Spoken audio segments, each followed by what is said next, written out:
এখনও আতঙ্ক উৎকণ্ঠার মধ্যে পার করছেন উপকূলের বাসিন্দারা।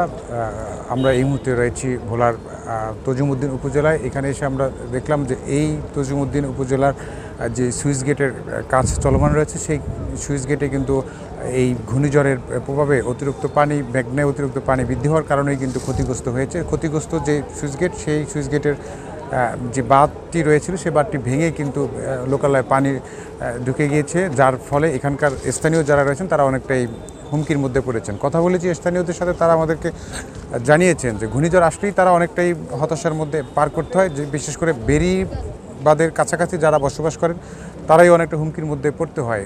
জেলা প্রশাসকের পক্ষ থেকে ইতিমধ্যে এই এলাকায় পরিদর্শনে এসেছেন এবং জেলা প্রশাসক জানিয়েছেন ক্ষতিগ্রস্ত এলাকায় তারা সর্বাত্মক সাহায্য সহযোগিতা অব্যাহত রেখেছেন। বিশেষ করে যে সরকারি সহযোগিতা হিসেবে যে ত্রাণের চাল রয়েছে, সে চালও কিন্তু তারা এখানকার ক্ষতিগ্রস্ত যারা তাদের মাঝে বিতরণ করবেন। অন্যদিকে জেলা প্রশাসক জানিয়েছেন যে মানুষ এখন পর্যন্ত নিরাপদ স্থানে সরিয়ে আসার কারণে বড় ধরনের হতাহতের খবর এই মুহূর্তে এই জেলায় নেই। তো সব মিলিয়ে বলা যায় যে উপকূলীয় জেলা ভোলায় এখন পর্যন্ত ঘূর্ণিঝড় তাণ্ডব এখানকার মানুষের ভিতরে রয়েছে। বৃষ্টি এবং বাতাস যদি বেড়ে যায় তাহলে এখানকার যারা রয়েছে নিম্ন অঞ্চলের মানুষ, তারা অনেকটাই হতাশা এবং ক্ষতিগ্রস্তের মধ্যে বসবাস করবেন। তো এই ছিল আমার কাছে ভোলার তজুমউদ্দিন থেকে ঘূর্ণিঝড়ের সর্বশেষ তথ্য।